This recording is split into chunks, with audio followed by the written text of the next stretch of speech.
सारे क्वेश्चंस नहीं करने हैं। क्यों करने हैं सारे क्वेश्चंस? कि मुझे ये वाला क्वेश्चन नहीं आता, skip it, just skip it. Actually you will do better than me, मुझे तो मत ही जोड़ो, ठीक है। Some questions are not meant for you, move on, it's not a love story, okay.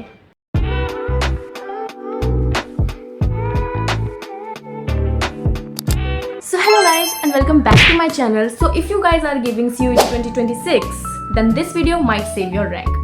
And honestly I'm not going to give you lecture क्योंकि मैं खुद एक टॉपर तो हूँ नहीं actually. So I'm just giving you and telling you about the mistakes that may save your marks. Without any further delay, let's start this video. तो mistake number 1 जो कि बहुत कॉमन भी है, studying without knowing the exam pattern. मतलब अगर तुम्हें पता ही नहीं होगा कि एग्जाम पैटर्न क्या है CUET का, तो तुम प्रिपेयर कैसे करोगे? And CUET is not your school exam, mind you, so please prepare according to that. ये 2 बातों का ध्यान रखना है कि फोकस ऑन कॉन्सेप्ट। अगर आपको कॉन्सेप्ट पता होगा तो आप कर लोगे, ठीक है। आपके कॉन्सेप्ट क्लियर होने चाहिए एंड MCQs, ऑब्वियसली पेपर में MCQ आते हैं तो आप MCQ सॉल्व करो, मॉक टेस्ट लगाओ वगैरह, आपका हो जाएगा, डोंट वरी अबाउट दैट, ठीक है। तो आपको एग्जाम पैटर्न पता होना चाहिए, तो अभी जाओ और एग्जाम पैटर्न पता करके, ठीक है। The second thing is timing matters more than you think. तुम्हें लगता होगा टाइमिंग इतनी मैटर्स नहीं करती, कर लेंगे, पर नहीं। Now it's a story time. मेरे 2 पेपर एक साथ थे, ठीक है, और मुझे लगा था कि ठीक है टाइमिंग का इतना कुछ होगा नहीं। मैं टाइमिंग के साथ मैंने प्रैक्टिस नहीं की थी, जो कि बहुत ही भारी गलती की मैंने।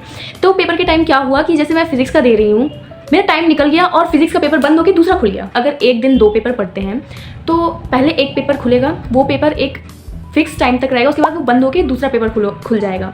एंड आप वो पेपर दोबारा वापस जाके उसे ठीक मतलब नहीं कर सकते हो, वो बंद हो गया तो हो गया उसका।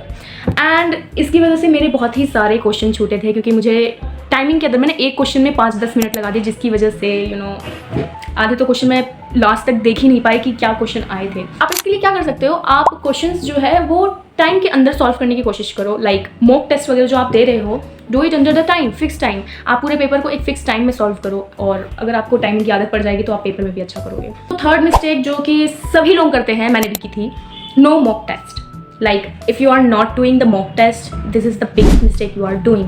बिकॉज मुझे पता है सब लोग ये सोचते होंगे कि एक बार सिलेबस हो जाए फिर मॉक टेस्ट लगाएंगे, बट ट्रस्ट मी बहुत लेट हो जाता है तब तक। इवन दो अगर तुम्हारे नंबर उस समय अच्छे नहीं आ रहे, मार्क्स अच्छे नहीं आ रहे, इट डजंट मैटर, क्योंकि तुम बस अभी पूरा पढ़ा नहीं है, बट तुम्हें मॉक टेस्ट की आदत होनी चाहिए और मॉक टेस्ट से प्रैक्टिस अच्छी होती है। So you should start mock test early. क्योंकि मैं अगर अपना केस बताऊं, मैं भी वही थी कि मुझे परफेक्शन बहुत पसंद है, तो सोचा था कि मैं सिलेबस सारा कर लूंगी फिर मैं मॉक टेस्ट लगाऊंगी आराम से। पर मैं सच बताऊं तो बहुत ही लेट हो जाता है, और mock test is very important. Don't chase perfection, okay okay. Fourth mistake, learn when to skip questions.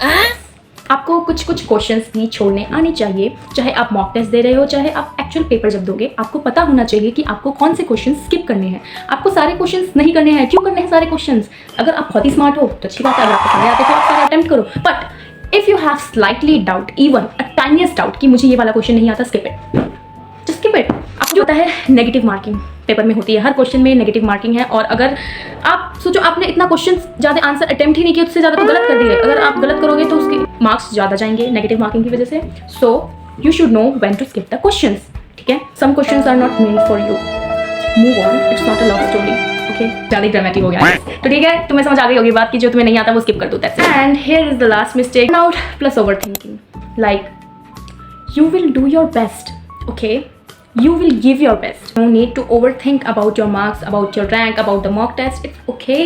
तुम अपना बेस्ट ही दोगे, इसमें तुम क्यों इतना ओवरथिंक कर रहे हो? आधा पेपर तो तुम्हारा इसलिए खराब होगा कि तुम ओवरथिंक करते हो। ओवरथिंक करने की ज़रूरत नहीं है, क्योंकि अगर मैं अपना केस बताऊँ, अपना केस फिर से बताती हूँ, तो मुझे लगा था मुझे DU में एडमिशन ही नहीं मिलेगा। इनफैक्ट मुझे लगा था, बट इवेंचुअली मुझे मिल गया, और मेरा जो कॉलेज है मुझे अच्छा लगता है। And you will do better than me, I guess.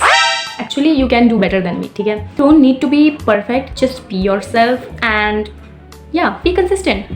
So if you are preparing CUET 2026, then avoid these mistakes and you are ahead of 70% people, and in fact you are ahead than me, क्योंकि अब मेरे से better कर लोगे, मुझे पता है ये बात। That's it for this video and like, subscribe my channel and comment CUET 2026 if you are serious, okay?